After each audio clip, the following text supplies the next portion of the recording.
Bueno, vamos a arrancar con esta nueva charla donde vamos a seguir hablando del tema de cálculos, de los engranajes.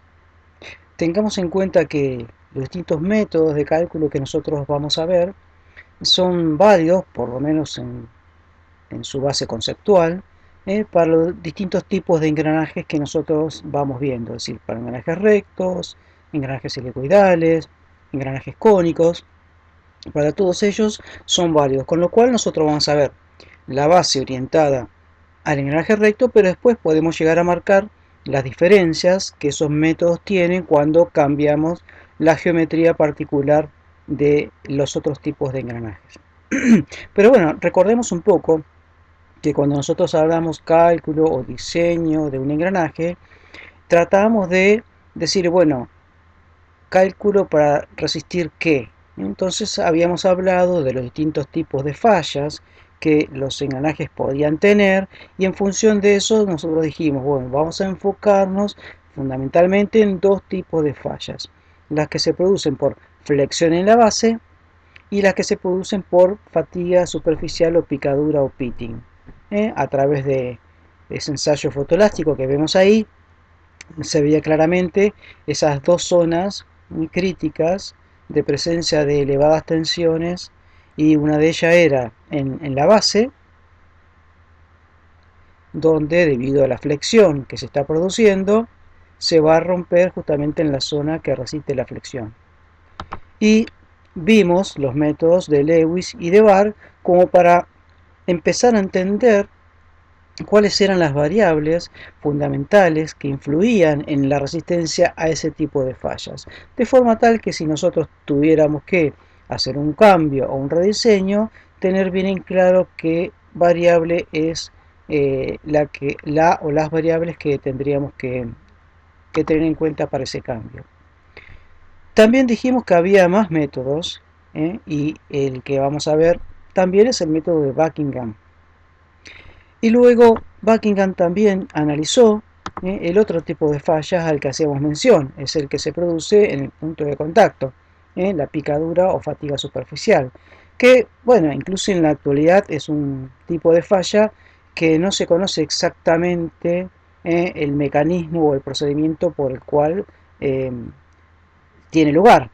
Sí se sabe que se produce por tensiones de contacto elevadas, es decir, se transmiten fuerzas en áreas de contacto reducido.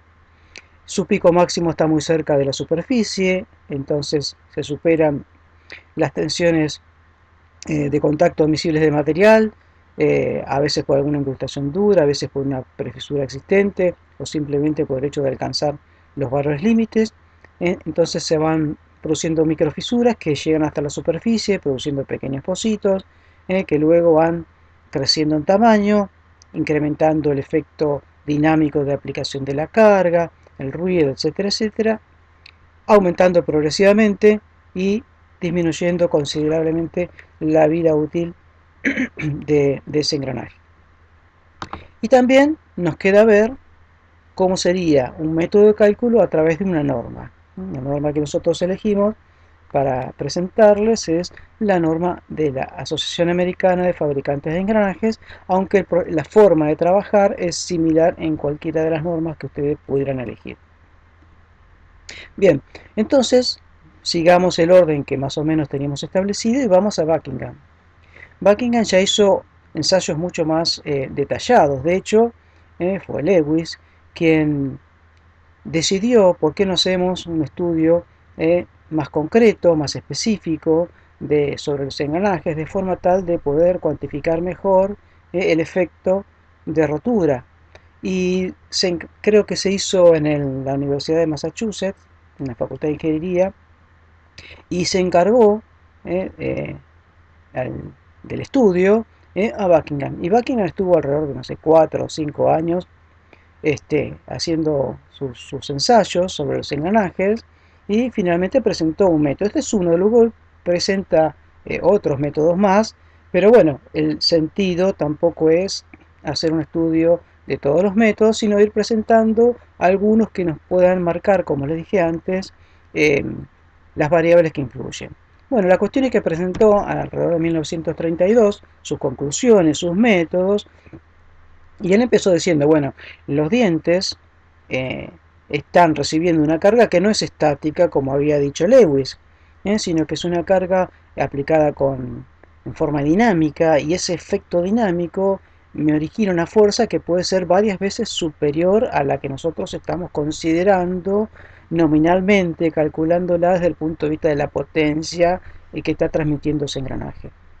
Y ese impacto, ese efecto dinámico, es función, entre otras cosas, del error que se produce por la forma en que ese engranaje o por el método en el cual ese engranaje se está fabricando.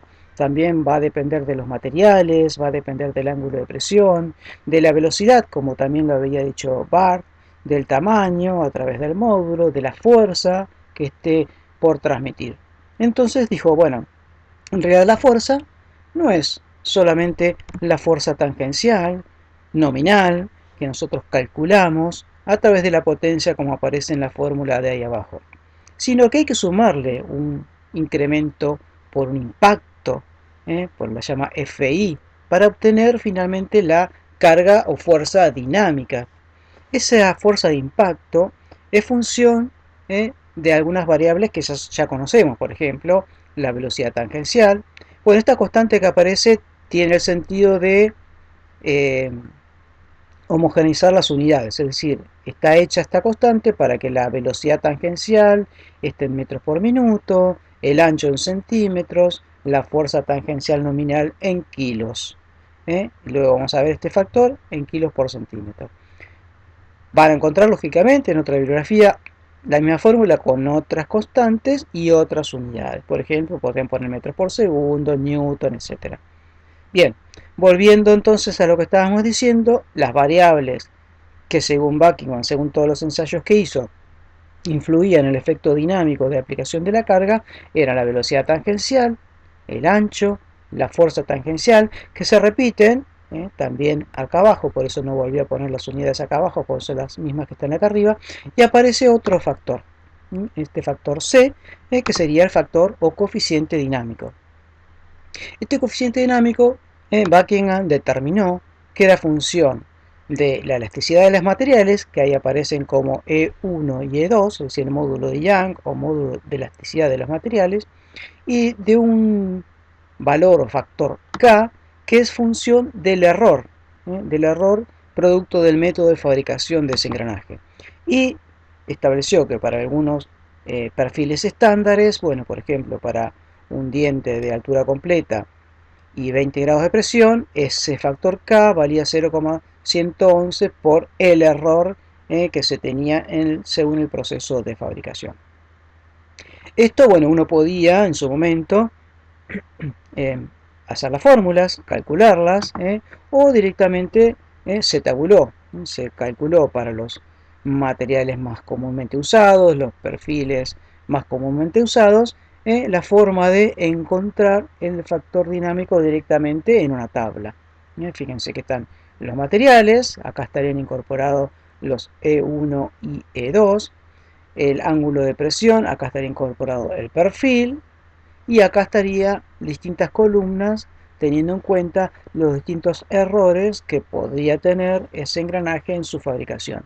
Y en función de eso se determinaría el factor dinámico en kilos por centímetro.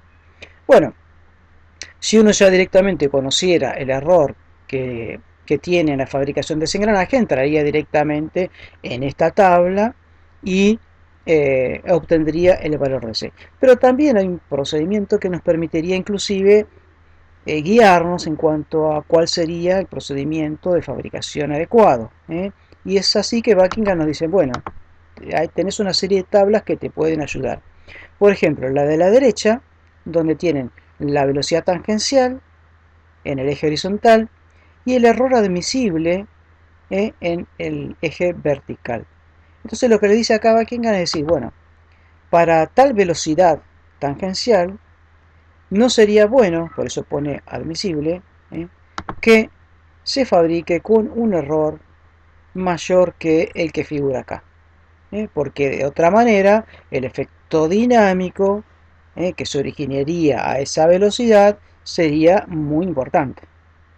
Entonces fíjense que a medida que nosotros estamos aumentando la velocidad, cada vez te va diciendo, como es lógico, que tengas o que admitas menor error, porque si no el efecto dinámico va a ser demasiado importante. Entonces una recomendación. Pero si tomamos como parte del procedimiento esto, tendríamos que venir con la velocidad tangencial, tendríamos que encontrar el valor del error admisible, y con ese valor que encontremos acá, tendríamos que venir a esta otra tabla, donde entramos con ese valor de error y con el módulo de nuestro engranaje. Donde esas dos líneas se encuentran, sería la decisión que uno tiene que tomar. Yo quiero fabricar un engranaje que tenga un error menor o igual a ese. Y en este gráfico aparecen los errores, en función del módulo, de fabricación que nos producen distintos tipos de fabricación. Errores comerciales comunes, tallados un poco mejor, o ya engranajes de precisión, rectificados, etc. Entonces, nosotros lo que tendríamos que hacer es decir, bueno, ir hacia abajo para tomar el método de fabricación que me genere a mí un error inferior o en el límite igual al error admisible que obtuve. Y en este caso, en el punto donde caí para mostrar un ejemplo, tendría que seguir hasta la primera curva que se me aparezca. Lógicamente podría seguir también a la que siguiera, pero ya ahí estaríamos hablando de generar una precisión mayor que la necesaria. Y una precisión mayor que la necesaria se traduce siempre en mayores costos. Entonces siempre apuntamos a lo más cercano. Lo más cercano, de acuerdo a este ejemplo, sería ir hasta esta curva, engranajes tallados esmeradamente, y que de acuerdo a ese módulo y ese proceso de fabricación me arrojaría un error probable, es decir, ya sería no el admisible, sino el error que estimativamente estoy viendo que se genera con ese proceso de fabricación.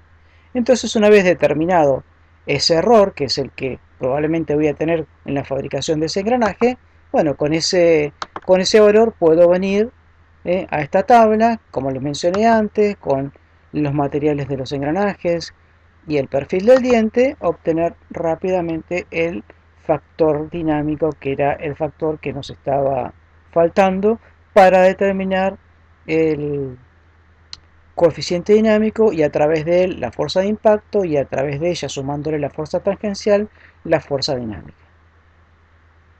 Entonces, bueno, es un procedimiento que se le agregan unos pasos, pero eh, el procedimiento es así. De esa manera nosotros determinamos la fuerza dinámica. Ahora Buckingham estudió un poco más las cosas, dice, perfecto, por un lado tengo que corregir esto, que es la fuerza, que habían dicho que era estática y en realidad no es estática, es dinámica, entonces la corrijo de esta manera. Le pongo un valor real a la fuerza que el engranaje estaría sintiendo. Pero además, dice, hay otro tipo de cuestiones. Por ejemplo, el engranaje cuando está funcionando, transmitiendo potencia, va a haber parte del movimiento que transmite y parte del movimiento que no transmite ese diente. Porque va girando, lógicamente. Entonces, la frecuencia de repetición de la carga va a generar fatiga. Por lo tanto, acá otro error que hay es que cuando yo estoy hablando de tensión admisible en la ecuación de Lewis, esta tensión admisible surge de un ensayo de tensiones estáticas y acá estoy hablando de tensiones de fatiga. Entonces debería incluir en mi expresión de comparación o admisible no la admisible de rotura, sino la admisible de la fatiga. Y por otro lado también tuvo en cuenta la concentración de tensiones que se produce en la base del diente. Ese radio de acuerdo que existe ahí, ese cambio en el perfil, me genera una concentración de tensiones, tema que ustedes ya les mencionamos al principio, tanto impacto como concentración de tensiones, que lo marcábamos al principio porque seguramente lo vamos a encontrar presentes esos conceptos en los distintos elementos de máquina. Bueno, acá ya en el primero que vemos está presente. La geometría propia me está produciendo una concentración de tensiones que fue estudiada, y establecida en función de la geometría de ese engranaje. También sabemos que en realidad el K teórico, que el que depende exclusivamente de la geometría, no se aplica, sino que hay que tener en cuenta la sensibilidad a la entalla que esos materiales pudieran llegar a tener para poder determinar el coeficiente de fatiga, de tensiones, que sería el que debería afectar también a la fuerza, incrementando lógicamente su efecto. Bien, entonces estos valores en general para aplicaciones en engranaje andan entre 1,2 y 1,7 cuando la carga se aplica en la punta del diente. Y acá van a encontrar muchísima información y variada en la bibliografía sobre, bueno, cómo, cómo comparar una cosa con la otra, cuándo esto estaría correcto, cuándo no. Algunos presentan esta comparación, otros presentan otras donde comparan la fuerza de Lewis sin la fatiga. Hay muchas versiones, pero eso no sería lo importante, sino lo importante es concentrarnos en el concepto de lo que está pasando. ¿eh? Está pasando que acá hay tensiones alternativas, está pasando que acá hay concentración de tensiones, está pasando que acá hay una carga de impacto que no ha sido tenido en cuenta por Lewis y que de alguna manera, ya sea por Buckingham, ya sea por norma o por la que fuere, esos efectos deben ser tenidos en cuenta a la hora de buscar una verificación correcta. Entonces, bueno, Buckingham nos propone esta opción. Y Buckingham también, como les mencioné antes, además de analizar la flexión, también analiza la fatiga superficial o picadura en el punto de contacto. Entonces, ¿qué pasa? Uno podría, o lo que hizo Buckingham, es decir, bueno, ¿en qué me puedo apoyar? Así como Lewis planteó sus simplificaciones y dijo, me voy a apoyar en las fórmulas o los métodos de cálculo de tensiones de flexión, y a raíz de ahí sacó su fuerza. Buckingham dijo, bueno, me puedo apoyar en las tensiones de Hertz, las tensiones de contacto que Hertz, allá por 1881, 1882, había establecido para distintos perfiles en contacto. O sea, Hertz en su momento había estudiado qué pasaba cuando tenían contacto, por ejemplo, dos esferas entre sí, o una esfera con un plano, o dos cilindros entre sí, o un cilindro con el plano. Es decir, había combinado distintos formatos de perfiles y en la combinación había encontrado las expresiones, las fórmulas que le permitían determinar, bueno, cómo era el área de contacto, cuáles eran las tensiones máximas que se producían en ese tipo de contacto, y había encontrado en esa época todas esas variables, y cómo calcular el ancho que tiene la sección de contacto, porque esto idealmente es una línea, pero los materiales tienen cierta elasticidad, por lo tanto se deforma y se forma un área formada por esta deformación A o 2A y el ancho o la profundidad del diente, y cuál sería el valor de la presión máxima, o sea, de la tensión máxima que se produce en ese contacto. Todo eso lo había hecho Hertz. Entonces Buckingham tomó eso como base, dijo, bueno, perfecto, entonces yo puedo analizar esto y empezar a plantearlo con los engranajes. Puedo suponer que los engranajes son dos cilindros en contacto, de contacto en el punto primitivo, o sea que la falla tiene su lugar de ubicación fundamentalmente cerca, en la zona de los diámetros primitivos. Entonces puedo considerarlo como dos cilindros ubicados en esa posición y adoptar las ecuaciones de Hertz con las variables de los engranajes para encontrarlo. También, así como hizo Lewis, la fuerza tangencial máxima admisible, pero para cubrirme de la fatiga superficial. Hizo todo un estudio que yo después se los presento para el que tenga un poco de curiosidad, pero no voy a hacer toda la demostración. Llega a la conclusión de que la fuerza tangencial máxima admisible para el tema de la fatiga superficial tenía en cuenta estas variables, donde tiene el diámetro primitivo, una constante que es función de las características del material. Fíjense que entran a jugar el módulo de elasticidad del piñón, el módulo de elasticidad de la rueda, la tensión de contacto admisible y el ángulo de presión. Y luego el factor Q, que tiene en cuenta los números de dientes de la rueda y del piñón.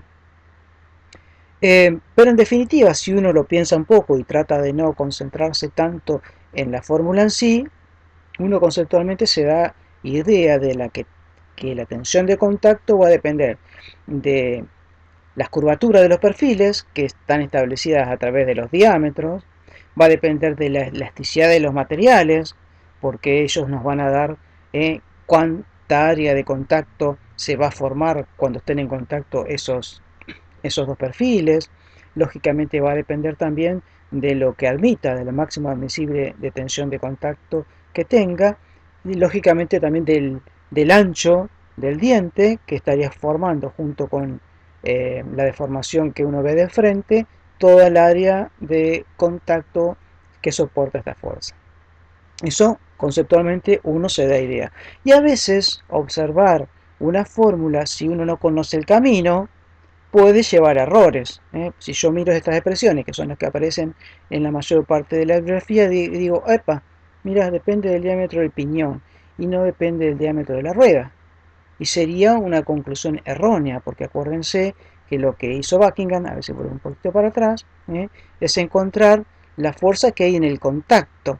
Y esa fuerza está dependiendo, entre otras cosas, si uno lo mira acá, en la variable A, está dependiendo de la elasticidad y de los diámetros de los dos engranajes. Esa área de deformación que se va a formar en el contacto va a depender de la curvatura de los dos y va a depender de la elasticidad de los dos. Estoy sacando una fuerza que se obtiene en función del par que está en contacto. No es exclusiva como nos podía pasar cuando estábamos calculando por Lewis. Cada engranaje tenía su fuerza exclusiva resistente. No, acá estamos encontrando una fuerza admisible para este par de engranajes, que va a variar si yo cambio y pongo en vez de un engranaje, saco y pongo otro que tenga otro diámetro, por ejemplo. Entonces esta fuerza que estamos obteniendo acá es exclusiva de este par. Y por más que acá en esta fórmula figure el diámetro del piñón, no es que dependa exclusivamente del diámetro del piñón. Razón por la cual, y porque uno ve estos factores 1,4 y qué sé yo, digo, bueno, ¿de dónde sale todo esto? Pero lo hice simplemente, que me llevó su trabajo, pero para hilar un poquito más fino en alguna cosa, no para hacerla yo. Se las presento, bueno, fue adaptando los valores, esto es lo que dio Buckingham, lo fue adaptando a los nombres y a las variables que nosotros encontramos. Acá están los cilindros que nosotros tendríamos que utilizar, cómo relacionamos esos diámetros de esos cilindros con la magnitud de de nuestras variables de engranaje, es decir, que este radio era el radio primitivo por el seno, bueno, algunas consideraciones en cuanto a que se supone que están siendo utilizadas para engranajes metálicos, y se va armando todas las ecuaciones y se va trabajando matemáticamente en función de eso, agrupando distintas variables, y en ese agrupamiento y resolver constantes se va llegando, van apareciendo esos números que uno decía, bueno, es 1,4 donde salía, bueno, acá yo fui como marcando el camino de cómo fue que se llega a esa expresión, pero no para hacerle yo la demostración acá, ¿no? Simplemente para el que esté un poco más interesado, bueno, puede ver que eso tiene un sentido, que es agrupar constantes, pero fundamentalmente también porque si uno deja de agrupar como hacen después, bueno, K lo agrupo en esto y vale esto, Q, luego agarro todos estos diámetros y lo agrupo en otra constante, y ahí se puede llegar a ver un error. Fíjense que cuando uno va agrupando variables, llega en un momento a esta ecuación.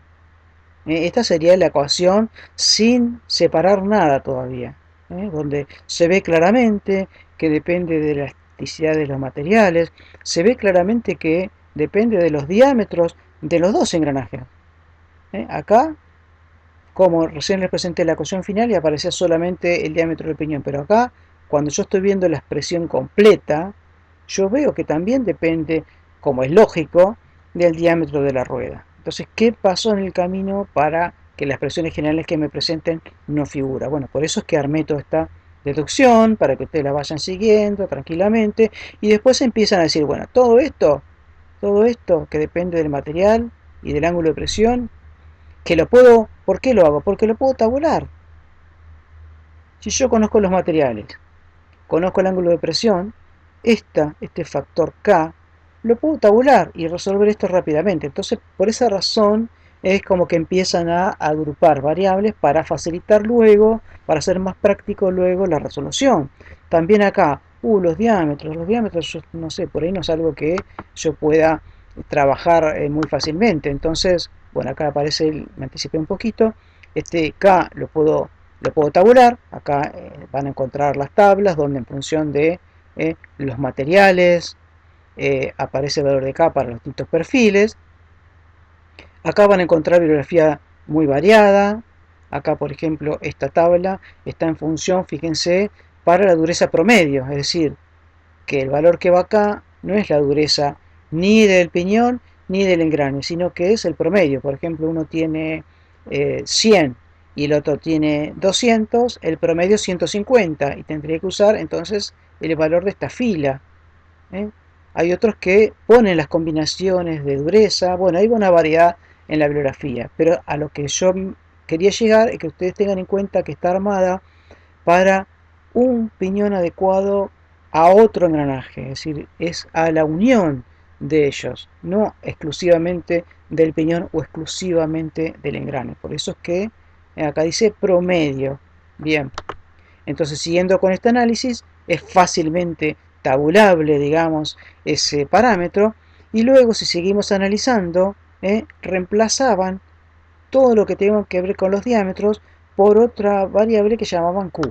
Entonces en esa Q decían, bueno, acá están los diámetros.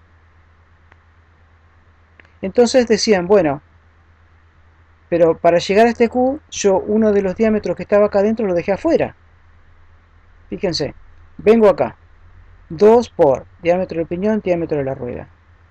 Acá dice 2 diámetro. ¿Qué pasó con el diámetro del piñón? Lo sacó afuera. O sea, quiere buscar la referencia en esta fuerza en función del diámetro del piñón. Entonces lo sacó. Y esto que quedó adentro dice, bueno, todos estos tienen el mismo módulo. Entonces poner módulo por número de dientes, los módulos se me simplifican y tendría un factor Q que es más fácil de calcular porque es en función del número de dientes. Rápidamente tengo los números de dientes, tengo este factor Q. Y acá por eso me queda solo el diámetro primitivo. Pero yo también podría haber hecho diferente. En vez de dejar afuera el diámetro del piñón, dejaba afuera el diámetro de la rueda. Y me cambiaba esto. Me iba a ser, en vez de 2 diámetro 2ZR, sería 2ZP. Y si yo viera la fórmula general, en vez de diámetro del piñón, tendría diámetro de la rueda. Y si yo no conociera todos estos pasos, podría inducirse a un error si uno solamente, por eso siempre les decimos, se concentra en ver la fórmula. Ustedes tienen que ver todo el contexto de los métodos, no analizar exclusivamente la fórmula. Y acá el contexto es que estamos hablando de tensiones de contacto. Y en ese contacto, ¿qué influye? Bueno, la fuerza con que las estoy apretando. Influye el área que está soportando esa fuerza. Esa área que está soportando la fuerza, ¿de qué depende? Bueno, de las curvaturas. Las curvaturas que son los diámetros o radios de los perfiles. Y la elasticidad de los materiales también va a influir en que se genere una mayor o menor área. Esas son las cosas que ustedes les tienen que quedar. Porque si yo le pregunto, depende exclusivamente del diámetro del piñón, y ustedes se acuerdan, sí, en la fórmula de Buckingham está solamente el diámetro del piñón, y me contestan que sí, obviamente están cometiendo un error conceptual. Entonces dejen un poco de lado aprenderse fórmulas o tratar de razonar exclusivamente con fórmulas, sino traten de ver y analizar el contexto para no cometer ese tipo de errores. Bueno, y entonces acá fue una especie de demostración de por qué se llega a través del análisis de Hertz a esta expresión. ¿Ok? Eso espero que haya quedado claro. Y lo que dice Buckingham es, bueno, si la fuerza esta tangencial resistente al desgaste es mayor o igual que la fuerza dinámica que calculé yo, Por eso se las puse ahí. No es cualquiera, obviamente Buckingham, para qué hice todos los estudios. Si es mayor o igual que la que calculé yo, dice Buckingham, entonces el resultado va a ser correcto desde ese punto de vista. Bien. Entonces, lo que vimos hasta acá fueron los métodos de cálculo para resistencia a la flexión de Lewis, Buckingham, que son, sobre todo el de Lewis, bases de las normas. Y aprendimos a identificar las variables que influyen en ellos. Y también vimos Buckingham desde el punto de vista de la fatiga superficial, método que después es base para ACMA también. Y eso también aclaramos que era conceptualmente lo mismo para cualquier tipo de engranaje, llámese recto, helicoidal o cónico.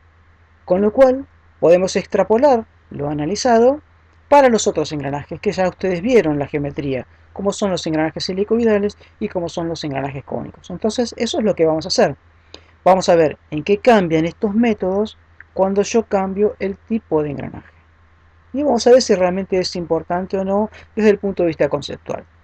Vamos a arrancar por los engranajes helicoidales.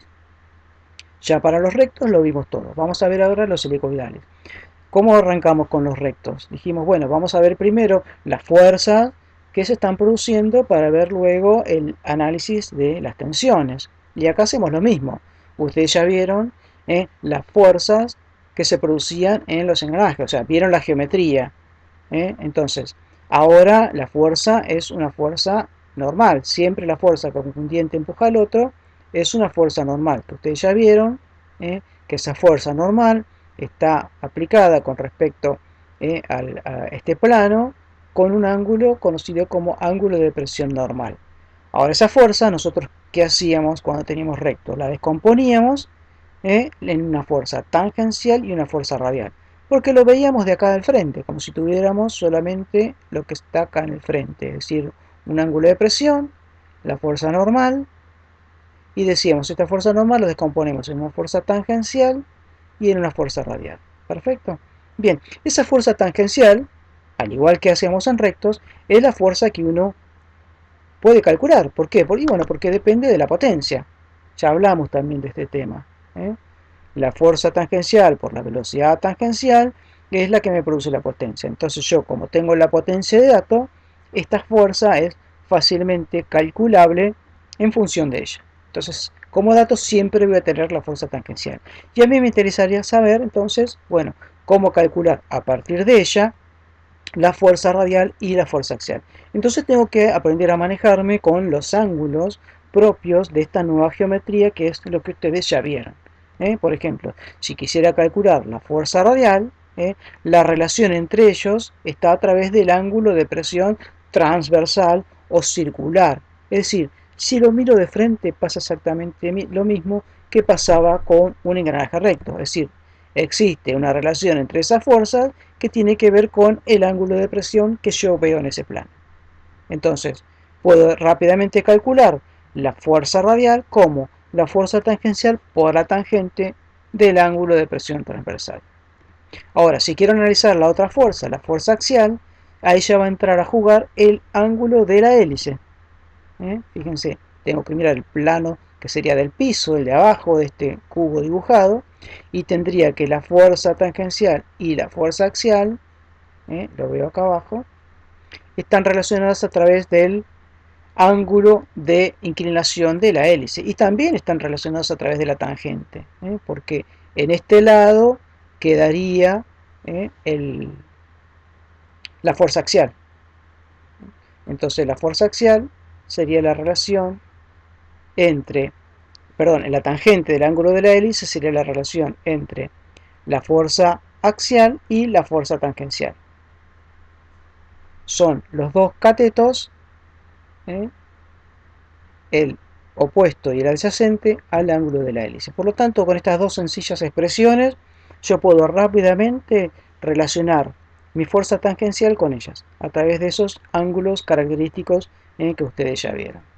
Bien, entonces, ahora que conocemos las fuerzas, veamos un poquito más para atrás vuelvo. Fíjense ahora que si esta fuerza normal está proyectada acá en el plano y esta fuerza sería la fuerza eh, perpendicular al diente en este plano de abajo, que es la que estoy mostrando en este dibujo de acá arriba. Esta fuerza sería esta fuerza que está acá, que es la que puedo descomponer en la fuerza axial y la fuerza tangencial. Es, digamos, otra vista desde otro punto de vista para marcar lo de Lewis. ¿Por qué? Porque Lewis suponía que el diente estaba solicitado a la flexión. Y al inclinar el diente, ahora la fuerza que está flexionando el diente es esta, la que se decompone luego en la fuerza axial y la fuerza tangencial. Es decir, que la fuerza axial también estaría influyendo en la flexión del diente. Entonces yo si quisiera plantear la fuerza de Lewis, tendría que plantearla según esta fuerza que la llamé F'T para diferenciarla de la fuerza tangencial, y el ancho resistente no sería el ancho del engranaje, sino sería el ancho del diente, que sería el que llamé B'. Entonces tendría que tener planteado una expresión de este tipo, donde estaría la fuerza total que me flexiona el diente, estaría el ancho total que resiste al diente, y estaría el paso normal, porque al estar trabajando en ese plano, el paso con el cual nos manejamos en ese plano es el paso normal. Pero bueno, está bien. A ver, si yo quiero eh, manejarme, estos valores de fuerzas y anchos no son los que uno habitualmente maneja. Recién vimos que la fuerza que rápidamente calculamos es la fuerza tangencial, no esta fuerza tangencial prima. Y el ancho que rápidamente tenemos es el que medimos del engranaje, no el ancho total que tiene el diente. Entonces lo que vamos a hacer es tratar de referir estas variables a las que uno habitualmente maneja. Es decir, relacionamos la fuerza Ft' con Ft y el ancho B' con el ancho B. Y vemos que ambos están relacionados por el coseno del ángulo de la hélice.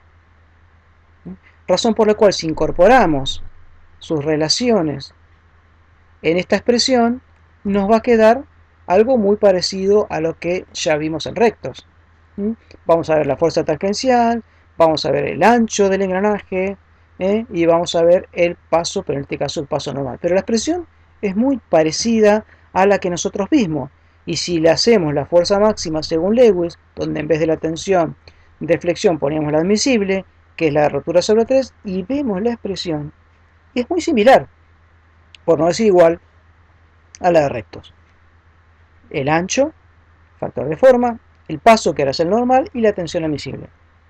Pero hay un cambio más acá, no solamente en el paso, sino que está el factor de forma. Ahora, la forma del diente ya no es la misma que si fuera recto. Por lo tanto, no puedo ir a la tabla de rectos con el ángulo de presión y el número de dientes real del diente, porque ustedes habrán visto el concepto de número de dientes virtual, es decir, la forma del diente queda definida en el plano normal. Entonces se puede asociar la forma del diente con un engranaje recto virtual que tiene ZB dientes ubicados con un paso igual al paso normal. Bueno, ese concepto ya lo vieron en la clase anterior y entonces ustedes ahora ya saben que la forma queda definida en ese plano, con lo cual yo puedo utilizar para evitarme el trazado geométrico y tratar de encontrar el factor de forma para los engranajes helicoidales, puedo utilizar la tabla del factor de forma de los engranajes rectos, entrando a ella con el número virtual de dientes en vez del número de dientes real y el ángulo de presión normal. Y de esa forma ya quedo o ya puedo encontrar ahora sí la fuerza tangencial máxima según Lewis. Fíjense que es todo muy parecido, por eso les decía que conceptualmente es lo mismo. Surgen algunos cambios porque cambia la geometría. Podríamos hacer lo mismo que hicimos en rectos, es decir, podríamos utilizar la ecuación de Lewis para hacer un prediseño, igualando la fuerza máxima con la fuerza que está actuando. Haríamos todas las expresiones, todas las relaciones, para llegar a una expresión del paso, que en este caso sería el paso normal. Y nos queda también una expresión muy similar a la que vimos en engranajes rectos. donde, bueno, lógicamente aparece el ángulo de la hélice, que es una nueva variable que el recto no tenía, y con la salvedad también de el tema del factor de forma, que ahora ya sabemos que se obtiene con el número de dientes virtual y con el ángulo de presión normal. Pero como ustedes ven, el procedimiento, la expresión final encontrada son muy similares tanto para rectos como para helicoidales. ¿Qué pasa con Buckingham a la flexión y a la fatiga? Bueno, pasa algo parecido. Aparece dentro de la expresión de la fuerza de impacto el ángulo de la hélice como una variable más. ¿eh? Y si hacen la cuenta, o comparativamente con un engranaje recto, el efecto de la fuerza de impacto debería ser menor por la forma de aplicación de la carga. Lo mismo que el tema de la fatiga superficial, aparece también la variable del ángulo de inclinación del diente. Es decir, las funciones, la forma de las expresiones son prácticamente las mismas, porque conceptualmente no cambió el tema, simplemente hay que adaptarlo a la nueva geometría. Por eso les decía que entendiendo el concepto que nosotros vemos para rectos, él se puede extrapolar todo a los engranajes eh, helicoidales y a los engranajes cónicos. Acá bueno, está la aclaración de que este factor K, que se acuerdan que además de los materiales dependía del ángulo de presión, hay que tener en cuenta que el ángulo de presión que se utiliza en la expresión, bueno acá lo puse igual, es el ángulo de presión normal. Pero los números de dientes que van acá son los números de dientes reales. ¿Ok? Los números de dientes reales. Eso, entonces el cambio que está sufriendo no es tan grande en las expresiones. Bien, también vimos, y ya que estamos en el tema, qué pasaba con las reacciones que esas fuerzas producían en los apoyos. Y habíamos analizado qué sentidos y qué direcciones tenían las fuerzas. Dijimos que la fuerza normal se podía descomponer en una fuerza tangencial, que es la que producía el movimiento, y en una fuerza radial, que son fuerzas que tienden a separar a los engranajes. Habíamos mencionado que si teníamos el elemento motor empujaba al conducido haciéndolo girar en esa dirección, por razón por la cual decíamos en el engranaje conducido la fuerza tangencial coincide con su sentido de giro. Reacciona con una fuerza igual en sentido contrario sobre el motor. Por lo tanto, sobre el piñón motriz, en este caso, la fuerza tangencial va a tener la misma dirección pero sentido contrario. Y las fuerzas radiales siempre tienden a separar los engranajes, por lo tanto siempre van desde el punto de contacto hacia el centro de cada uno de los engranajes. ¿Y esto cuál es la importancia? Que también creo que se los aclaré, tienen que tener bien en claro esto, porque si ustedes van a estar diseñando un sistema donde en un mismo eje tiene montados distintos engranajes, es muy importante saber las direcciones y los sentidos de las fuerzas. Como se ve acá, estos dos engranajes giran en el mismo sentido, pero las fuerzas tangenciales que están transmitiendo a este eje y a sus apoyos no son iguales. ¿Por qué? Porque uno de ellos es conducido, en este caso el dibujado de la derecha, al ser conducido la fuerza tangencial que va a recibir y transmitir al eje y a los apoyos va a coincidir con su sentido, mientras que este, que también gira en el mismo sentido, pero al ser motor, va a recibir por el conducido que está empujando una fuerza tangencial en el sentido contrario al que está girando.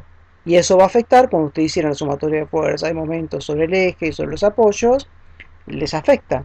Por lo tanto, es muy importante tener en cuenta y analizar bien los sentidos de giro, cuál es el motor, cuál es conducido, etcétera, etcétera, para tomar decisiones correctas. Inclusive a veces, sabiendo esto, se pueden posicionar los elementos de cierta manera de bajar la carga sobre el eje, de bajar la carga sobre los apoyos, etcétera, etcétera. Simplemente les recuerdo esto.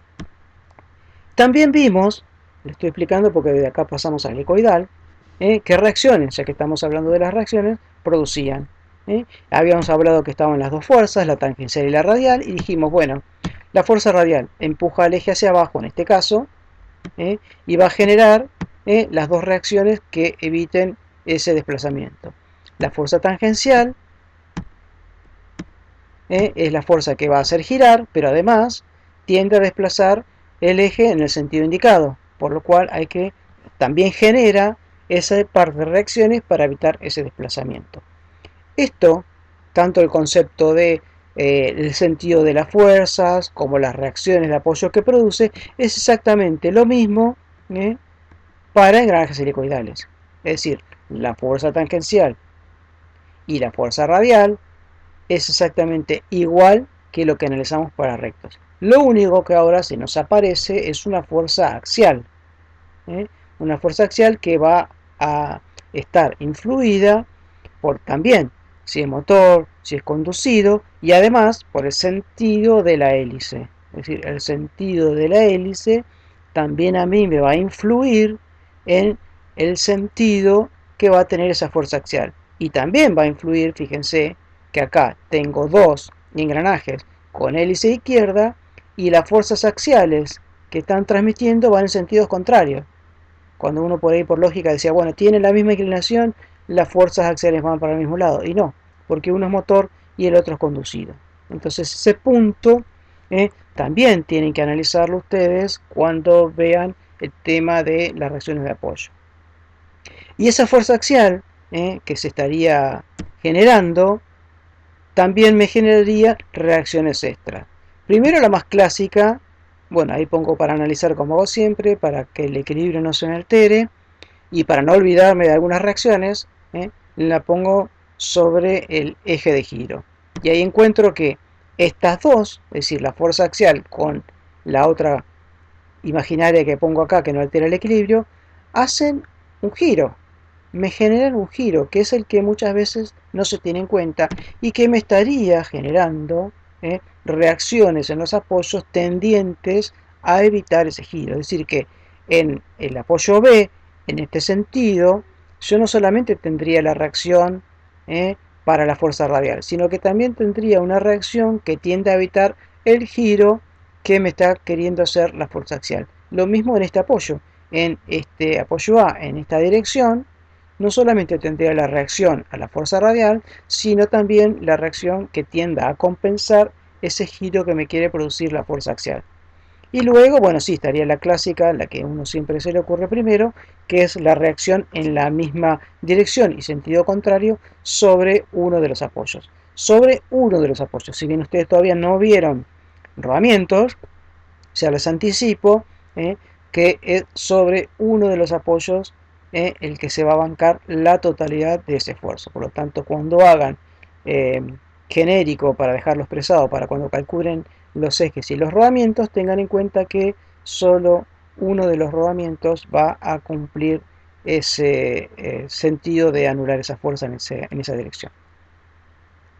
Bien, y acá está aclarado el otro punto que les dije. Tienen que analizar cuál es el motor, cuál es el conducido y cuál es el sentido que va a tener el empuje axial. Acá está analizado para distintas posibilidades y colocado lógicamente como para que se visualice el rodamiento que va a compensar el empuje axial. Por ejemplo, lo que está diciendo en este caso es, todos los de abajo son hélice derecha.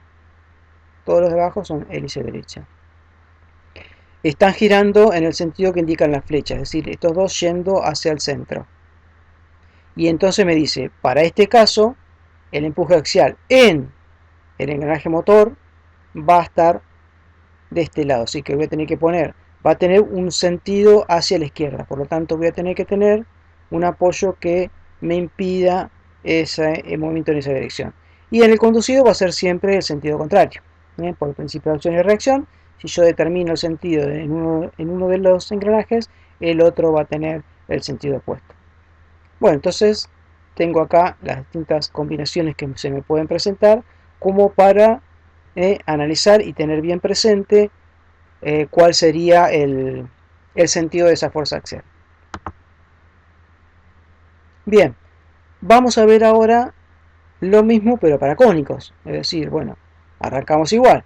¿Cuáles son las fuerzas que tiene nuestro engranaje? Ustedes ya, siempre la fuerza es la fuerza que acá está como F, que siempre es una fuerza normal, y que en este caso, al igual que en los engranajes helicoidales, debido a esta inclinación, en otro plano, pero inclinado al fin, me va a generar fuerzas en las tres direcciones. La fuerza tangencial, la clásica que ya conocemos, que como es la fuerza que genera el movimiento, siempre va a ser la que yo voy a poder calcular a partir de la potencia y de la velocidad.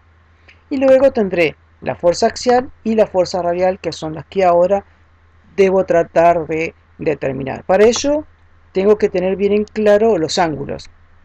Acá, por ejemplo, yo estoy viendo que en el plano presentado acá a la izquierda, en este plano, yo tengo la fuerza tangencial, tengo el ángulo de presión, y en ese plano podría asimilarlo como si estuviera, como decimos en editales también, podría asimilarlo a una fuerza radial.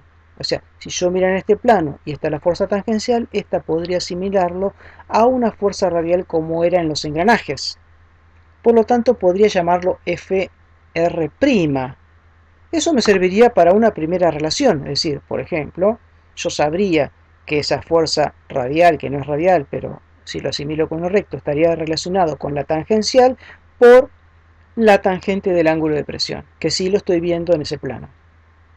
Entonces tendría que la fuerza tangencial y esta fuerza están relacionadas por la tangente de este ángulo. Por lo tanto, podría calcular, si ya tengo calculada la fuerza tangencial, podría calcular esta Fr', que la puedo ver desde este otro plano, donde veo que esta fuerza Fr', está inclinada con respecto a las direcciones principales, originándome estas dos componentes, es decir, una fuerza en la dirección del radio y una fuerza en la dirección del eje, es decir, una fuerza radial y una fuerza axial, y ambas componentes relacionadas con el ángulo del cono. En este caso puse beta 1 porque estoy analizando el engranaje 1. Ese engranaje cónico 1 tiene un ángulo de inclinación del cono beta 1. Entonces, estas dos componentes están relacionadas con esta Fr' a través del ángulo beta 1. Por lo tanto, tengo la fuerza radial con el coseno y la fuerza axial con el seno. F'R ya sé lo que vale, por lo tanto puedo ponerlo en esta expresión para directamente tener la función de la fuerza tangencial. Entonces relaciono la fuerza radial con la fuerza tangencial, el ángulo de presión y el coseno del ángulo de inclinación del cono. Lo mismo para el axial. Y ahí tengo rápidamente, a través de la potencia, calculo la tangencial y luego, bueno, con los distintos ángulos, calculo las otras dos fuerzas. Tengan en cuenta un detalle que está aclarado acá entre paréntesis. Si los ejes de los engranajes cónicos estuvieran a 90 grados, la fuerza que es axial para uno sería radial para el otro. Y la fuerza radial de esta sería una fuerza axial para el otro. Es un detalle no menor, pero que significa, si yo acá ya para un engranaje calculé las fuerzas, no hace falta calcularlas para el otro, pero sí tengo que recordarme que no son las mismas, no es la fuerza radial de uno la misma que del otro, para cuando haga las reacciones de apoyo en el otro engranaje. Igual lo vamos a ver un poquito más después. Ahora, ¿qué pasaba con Lewis? ¿Qué pasa ahora con Lewis? Ahora tengo que el tamaño del diente se va achicando hacia el centro, cosa que hasta ahora no pasaba, es decir, la carga que antes suponíamos que se distribuía en forma uniforme en todo el ancho, bueno, resulta que ahora la carga tampoco sería uniforme en este sentido, porque el diente se me va achicando. Entonces, bueno, proporcionalmente se tiene que distribuir en forma uniforme. Entonces tendría que plantear Lewis, pero para un diferencial, para un diferencial de ancho. Hasta también toda la deducción en el apunte, no la voy a hacer, pero lo que se llega, haciendo la integración en todo el radio y en todo el ancho del engranaje, es una expresión de este tipo, donde fíjense que es muy similar a la expresión de los engranajes rectos, excepto por el paréntesis. Es decir, la primera parte donde tengo la tensión, el ancho, el paso, que ahora recuerden que el estandarizado es el paso exterior y el factor de forma, esta primera parte es muy similar a lo de los engranajes rectos. Se le agrega esto, que inclusive se suele simplificar porque dicen, bueno, si mantenemos, como ya también le habrán dicho, una proporción entre el ancho y la longitud L, la longitud de la generatriz del cono, el último término toma un valor muy pequeño que se puede despreciar sin mucho error y tomaría entonces la fórmula de Lewis para cónicos una expresión de este tipo, donde volvemos a repetir, toda esta primera parte es similar a un recto, salvo que ahora tenemos el paso exterior y salvo que con el factor de forma pasa algo similar a lo que pasaba en engranajes helicoidales, es decir, si quiero utilizar la tabla de factor de forma del engranaje recto, tengo que encontrar la equivalencia en cuanto a la forma, y la equivalencia en cuanto a la forma me lo da ahora el número ideal o virtual de dientes, que habrán visto que es el que puede completar el cono desarrollado con un paso igual al paso exterior. Entonces, con esa salvedad, igual que pasaba con helicoidales, la expresión mantiene su base y luego se agrega lo que está entre paréntesis, que sería L menos B, L menos B sobre L, como para tener en cuenta el cambio que esta nueva geometría me estaría generando. Pero una vez más, tratando de que el tema quede claro, lo conceptual, lo medular que nosotros hablamos para engranajes rectos al principio, se sigue manteniendo. Simplemente hay que readaptar a la nueva geometría. Pero por eso es que les decía que entendiendo el principio luego todo es muy parecido. También podríamos hacer, cosa que a esta altura ya lo dejó de hacer, pero utilizar la ecuación de Lewis para los cálculos preliminares y llegaríamos a una expresión de este tipo, donde a ustedes les pasa lo mismo que antes, es una expresión muy similar, donde la diferencia básica estaría en el factor de forma, que se saca con el número de dientes virtual, y estas variables nuevas que aparecen de la geometría propia del engranaje cónico. Bien, ¿qué pasa con Barry Buckingham? Bueno, para Barry Buckingham inclusive no hay diferencia en el sentido que se utilizan las mismas fórmulas. Es decir, en BART, ¿se acuerdan que había 2 o 3 o 4 fórmulas que dependían de la velocidad, del proceso de fabricación? Bueno, son las mismas que se utilizaban para rectos. En la fórmula de Buckingham, la única salvedad es que la velocidad y la fuerza tangencial deben calcularse según el paso o el diámetro exterior primitivo. Ustedes ya vieron que en un engranaje cónico tienen infinitos pasos porque va variando el tamaño del diente y que está normalizado el exterior. Entonces, como recién vimos, calculamos a través de la expresión que vimos acá el paso exterior. Bien, entonces en las fórmulas hay que tener en cuenta que hay que calcular la velocidad que se produce en ese diámetro primitivo exterior. Y con respecto a Buckingham también, aparte del tema del paso que mencionamos recién, acá sí el factor Q, que era el factor que tenía en cuenta los números de dientes de los engranajes, acá sí va calculado con los números de dientes ideales, cosa que no pasaba en los engranajes helicoidales. Entonces, bueno, salvo esas diferencias que estamos hablando, la fórmula de aplicación o las expresiones mismas en sí han tenido poca variación, a pesar de que hemos cambiado los tipos de engranajes. También podemos ver lo que decíamos recién, y para hacer lo mismo que hicimos con rectos y helicoidales, ver los esfuerzos en los apoyos. Acá les muestro para que vean claramente que la fuerza separadora ahora es esta Fr', vendría a ser equivalente a la fuerza radial que había en los engranajes rectos, que tendía a separar a los engranajes, y por lo tanto esa inclinación genera que haya una fuerza radial y una fuerza axial.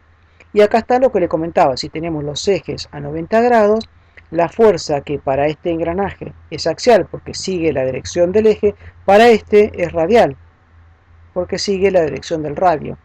Y esta que era radial para este es axial para este otro. Entonces, salvo esa pequeña diferencia, el resto lo podemos seguir manejando. Y otro tema que también hay que aclarar es que, así como para la parte de resistencia, lo que se pedían las expresiones eran los radios y las velocidades calculadas en el radio primitivo exterior, para los apoyos lo que se pide, o el dato que nos piden, es el radio, es todo calculado en el radio primitivo medio. Bueno, se ve que acá no se pusieron de acuerdo, y dijeron, no, nosotros vamos a manejar, en vez de con el radio primitivo exterior, con el radio primitivo medio. ¿Qué significa esto? Si yo quiero calcular las fuerzas para calcular las reacciones de apoyo, la velocidad la tengo que calcular para el radio primitivo medio. ¿Se acuerdan que nosotros vimos? Bueno, la fuerza tangencial la calculábamos con la potencia y la velocidad. Bien, la velocidad, si yo quiero calcular las reacciones, tengo que utilizar con el radio primitivo medio, que ahí, bueno, tienen la expresión que se deduce de la geometría propia de estos engranajes. Bien, y desde el punto de vista de las reacciones es muy similar a lo que pasa con engranajes helicoidales, es decir, van a tener fuerzas en los tres ejes principales, por lo tanto las reacciones va a ser muy parecido a lo que ya analizamos. Vamos a tener la fuerza tangencial, que va a tener que ser equilibrada por las reacciones que impiden su movimiento, y esa fuerza tangencial además va a generar el giro, que no va a tener reacción porque el giro es el movimiento permitido. Vamos a tener la fuerza radial o separadora para este engranaje, que va a tener sus reacciones que eviten el desplazamiento en ese sentido. Y luego vamos a tener también la fuerza axial, que al igual que en el caso de los helicoidales, va a tener una fuerza axial en uno de los apoyos en sentido contrario y la misma magnitud, y un par de fuerzas en cada uno de los apoyos para evitar el giro que esta fuerza, al estar aplicada en forma excéntrica al eje, quiere generarle a mi engranaje. Lógicamente que, como también lo vimos en engranajes rectos, pueden estar montados entre apoyos o en voladizo. En este caso tenemos en voladizo el piñón y entre apoyos la rueda, que bueno, a veces por cuestiones de espacio suelen estar inclusive a veces los dos engranajes así en voladizo, porque no hay un espacio físico para permitir que el apoyo se ubique del otro lado. Pero bueno, son distintas opciones que se nos podrían presentar. Bien, entonces de esta manera hemos visto los métodos de cálculo que nos permiten evitar la falla por flexión en la base de Lewis, corregido por Barr y corregido por Buckingham. Y también vimos el método de cálculo de Buckingham, que nos permitía evitar la falla de picadura superficial y a través de él detectar las variables fundamentales. Nos falta entonces ahora ver el uso de una norma para ver qué cambia o para ver cómo trabajamos con ella. Por supuesto que a esta altura de la carrera ustedes saben los objetivos o los por qué se utiliza o se dicta una norma.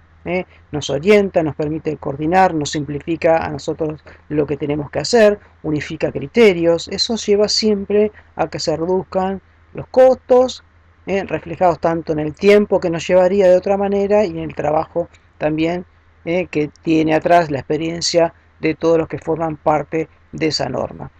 Y existen a nivel de engranajes muchas normas. Hay algunas que están divididas por sectores, como por ejemplo está la norteamericana, la alemana, la japonesa, la rusa. Está la ISO, que poco a poco se va a ir imponiendo y va a tener poco a poco mayor presencia, pero bueno, igual hay muchos países que se resisten y están acostumbrados a trabajar con sus propias normas. Entonces la idea es presentarla alguna y luego es bastante similar trabajar con otras. No digo que el resultado sea el mismo, pero sí la forma de trabajar. Bien, ¿por qué no es la misma? Bueno, las distintas normas tienen sus propias simplificaciones o hipótesis simplificativas. Por ejemplo, la norma ISO, la DIN y la japonesa trabajan con un sólido con resistencia que tiene la forma que se ve en la figura. Es un triángulo con cierto ángulo. Y también trabajan con la posibilidad de analizar el cambio de posición de la fuerza con la que un diente actúa sobre el otro. ¿Se acuerdan que nosotros dijimos que en su momento el sólido con resistencia y acá este otro sólido que toman ellos, su posición va a cambiar en función de la posición que tome la fuerza con la que yo estoy actuando, y que Lewis tomaba la parte más alta del diente, pero nosotros a esta altura ya sabemos que existe el grado de recubrimiento, y que cuando el diente esté trabajando en esta posición va a haber por lo menos otro par que lo va a estar ayudando, y que va a hacer que esa fuerza se reparta por lo menos en dos pares de dientes. Bueno, hay normas que, bueno, eso lo tienen en cuenta.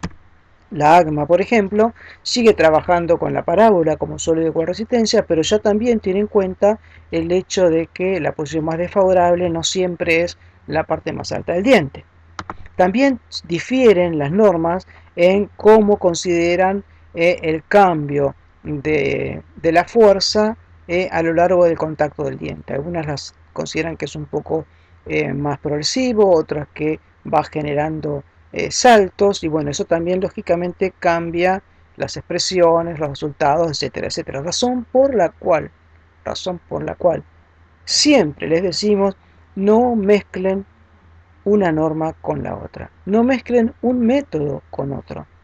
Porque por más que le parezca interesante, miren acá el factor este, me lo sacan de una manera que a mí me cierra, está hermoso, le creo mucho, pero me gusta más esta otra fórmula, este otro método, entonces voy a usar el factor de este método para meterlo acá. Y no, porque las fórmulas tienen también lo que llaman las tensiones de comparación o tensiones admisibles, que tienen aplicados coeficientes de seguridad y que reflejan el resultado de esa norma con esos datos, con lo que ellos trabajaron. Entonces no puedo mezclar lo que experimentó una norma con la que experimentó otra que tiene un criterio totalmente diferente. Entonces, como consejo primero es no mezclar métodos, porque el resultado que vamos a obtener no va a ser para nada confiable. Bien, concentrémonos entonces en el que nosotros vamos a ver, que es el método de cálculo de la norma AGMA. AGMA son las primeras letras de la asociación, American Gear Manufacturer Association, tratando de pronunciar, traduciéndolo, la Asociación Americana de Fabricantes de Engranajes, pero traigo a colación algunos párrafos interesantes que ellos nos dicen como para que ustedes tengan en claro que trabajar con una norma no es algo sencillo. Primero, este estándar de esta asociación y todas las publicaciones que hagan están basados en datos, condiciones o aplicaciones típicos o promedio. Aplausos, bravo, bravo. ¿Y qué es aplicación típica o promedio? Y lo dejo a tu criterio, frase que se está volviendo trascendental y filosófica a esta altura de nuestra vida, ¿no? Es decir, aplicaciones típicas o promedio. Bueno, no sé cuál es una aplicación típica o promedio. Eso te lo dirá la experiencia. Si vos vas aplicando esta norma y te va dando resultado, bueno, mi aplicación es típica. Y si no, no es típica, no me sirve esta norma. Entonces, bueno, cuidado, te están diciendo no es para aplicar en todos los casos. Eso es lo primero. ¿No? Te lo dicen en otras palabras, te dicen, ojo, que esto no es para que lo apliques para todas las aplicaciones de los engranajes. Ya se están en cierta manera cubriendo. ¿eh? Después te dicen, otra cosa que hay que tener en cuenta, es que estos estándares están sujetos a mejoramiento, revisión o anulación continuos según lo dicte la experiencia acrecentada, cosa que también se lo dijimos en la primera charla. Siempre nos vamos a basar brindándole los métodos de cálculo según el último conocimiento que se tenga, que no es el mejor y puede cambiar, e inclusive eh, desacreditar, como dice acá. Se puede inclusive anular en función de la experiencia acrecentada, razón por la cual nosotros presentamos el método. Ustedes el día que lo apliquen se tendrán que conseguir la norma, la última versión, y en función de ella resolverlo, no basándose en los datos que nosotros acá le presentamos, que solamente tienen una finalidad didáctica, de explicarles cada uno de los factores, de qué dependen y nada más. No es que lo que está acá es lo que haya que aplicar. Bien, ¿qué más dicen? que también me pareció interesante. El conocimiento y el juicio que se requieren para evaluar los diversos factores vienen de años de experiencia que se ha ido acumulando en el diseño, fabricación y operación de unidades de engranaje. ¿Ok? Entonces, ellos vuelcan toda su experiencia, ¿eh?, en esto. Y te dicen, esta norma no, no está orientada al público en general. Fíjense, esta norma está orientada al diseñador experimentado de engranaje capaz de seleccionar valores razonables para estos factores. Es decir, que te guían, te orientan, pero también tenés variaciones en lo que vos podés obtener de acá, en los valores que vos adoptás para los distintos factores que forman parte de su método de cálculo. Y que te dice, mira, tenés que tener experiencia para poder cuantificar fehacientemente el valor de este coeficiente. ¿Y por qué lo damos nosotros? Bueno, justamente lo damos para que ustedes vean todos los factores que influyen, para que ustedes se den una idea de estos factores que influyen y en qué magnitud esas variables estarían afectando su diseño, ¿eh? Cosa que no han sido tenido en cuenta en los métodos de cálculo anteriores. Entonces a ustedes también le permite visualizar, mira que esto también influiría, influye mucho, poco, bueno, uno también puede hacer un análisis de este tipo, ¿eh? Y lógicamente si trabaja en un lugar donde continuamente se tiene que aplicar normas, bueno, al final en el transcurso de su trabajo va a ir acumulando experiencia y va a poder hacer un uso más correcto de esta norma. Bueno, al igual que lo que charlamos hasta ahora, tiene dos ecuaciones fundamentalmente válidas, que son para la flexión y para la picadura, es decir, lo mismo que analizamos hasta ahora, y al igual que lo que mencionamos, es válida para rectos, helicoidales, doble helicoidales y cónicos. Pero además, a diferencia de lo que nosotros vimos, las fórmulas mantienen lo mismo, es decir, yo veo esta fórmula y son exactamente la misma para rectos, helicoidales y cónicos, a diferencia de lo que nos pasaba hasta ahora, cuando nosotros veíamos la diferencia que tenía un método para pasar de uno al otro, decíamos, bueno, guarda que acá el paso que te figura es esto, ojo que acá el factor de forma tenés que sacar lo que sea. Acá mantiene exactamente la misma. Después va a cambiar lógicamente las tablas, los factores o las fórmulas que vas a tener que utilizar para los distintos tipos de engranajes. Eso es, obviamente es así. Pero no cambia la ecuación. No cambia la ecuación. Bien, también tienen sus simplificaciones, su campo de aplicación, que eso también, ya le dijimos al principio, cuando, como existen muchos métodos de cálculo, uno tiene que averiguar si ese método de cálculo es válido, le sirve o no para lo que está diseñando. Por ejemplo, les dicen, ojo que acá esto es para relaciones de contacto entre 1 y 2. Ojo que esto, acá estamos suponiendo que no hay interferencia ni rebaje ¿eh? por encima del inicio teórico del flanco activo. Ojo que acá tiene que haber ojo circunferencial. Ojo que estamos hablando de radio de acuerdo estándar. No me vengas con otro porque acá todo está hecho para lo que es estándar.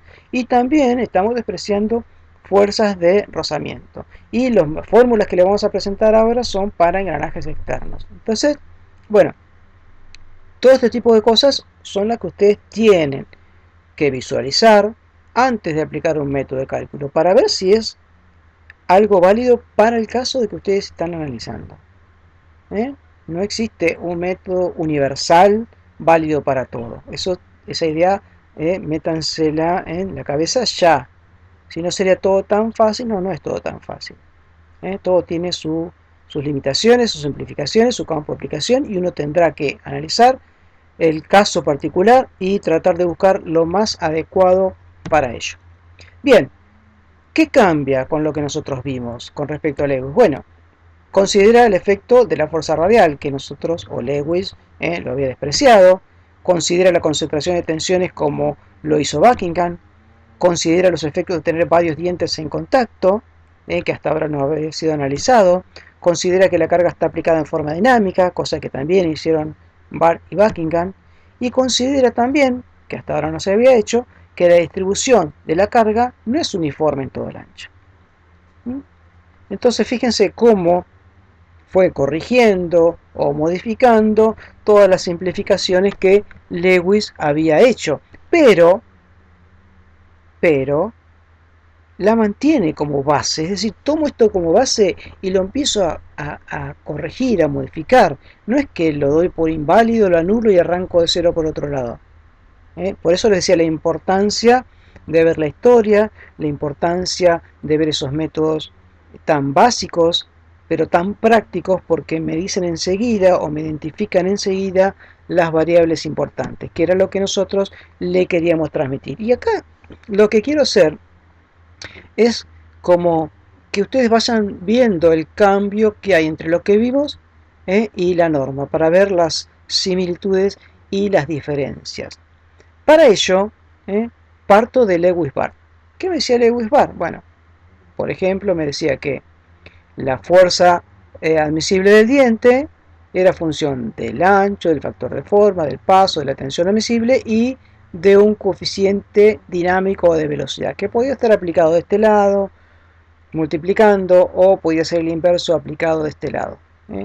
Eso en la bibliografía aparece de las dos formas, pero no importa. Yo acá le pongo un valor K sub B'.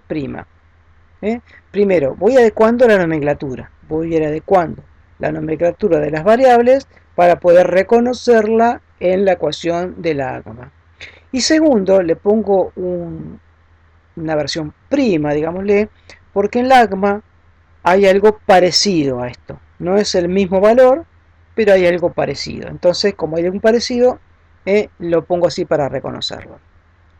También les digo que las normas estas trabajan con tensiones, no trabajan con fuerzas. Bueno, razón por la cual lo que hago es poner todo, dejo la tensión sola y paso todo para el otro lado. Es decir, toda la fuerza tangencial y todo lo que está multiplicando la tensión admisible lo paso dividiendo al otro lado. Me va quedando esa expresión. Bien, entonces, ahí está la misma expresión, la vuelvo a poner, ordenada de otra manera, y digo, bueno, vamos a seguir adecuando nomenclatura para reconocer esas variables en la ecuación. La fuerza tangencial, que nosotros llamamos Ft porque es fuerza tangencial, eso lo llaman Wt.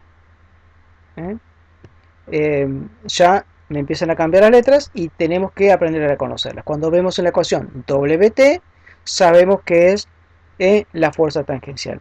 Al ancho lo llaman F, así miran todo con face de ancho. Entonces, al ancho lo llamo F. Estas dos variables son exactamente lo mismo que nosotros conocemos hasta ahora. No trabajan con el paso. Tienen dos versiones. Una que trabajan con el módulo y otra que trabajan con el diametral pitch, que era la inversa del módulo en pulgadas, y que acá vemos, si quisiéramos relacionarla con el paso que nosotros venimos trabajando, tendríamos que hacer esta cuenta. Pero tampoco implica una transformación de los conceptos. Y al factor pi, que nosotros nos aparecería acá en esta transformación, lo pongo multiplicando ahí y lo llamo j', es decir, un factor de forma. Sigue siendo un factor de forma, solo que aplicado por una constante. Y se me transforma de este tipo, que hasta ahora no cambié nada. Fíjense que hasta ahora no cambié nada, simplemente lo ordené de otra manera y le cambié la letra. Pero del concepto que yo tenía, sigo estando igual. Es decir, tengo la fuerza tangencial, acá tengo involucrado el paso, acá tengo involucrado el ancho, acá tengo involucrado el factor dinámico y acá tengo involucrado el factor de forma. No cambié nada hasta ahora. Nada de nada. Conceptualmente. Bien, perfecto. Vamos a ver entonces si voy a poner la diagma. Y entonces ahí nosotros podemos apreciar las similitudes y las diferencias con respecto a lo que vimos. En verde están marcadas las que son iguales, es decir, son iguales solamente que la llamo de otra manera o la pongo en otras unidades, pero la fuerza tangencial, el diámetro del pitch, o lo que sería el paso módulo, y el ancho, siguen siendo tal cual nosotros la conocemos. Y están en rojo las que son parecidas, es decir, son variables o factores que tienen en cuenta, en cierta forma, algo parecido a lo que tenían en cuenta Barr, a través del coeficiente dinámico, y Lewis a través del factor de forma.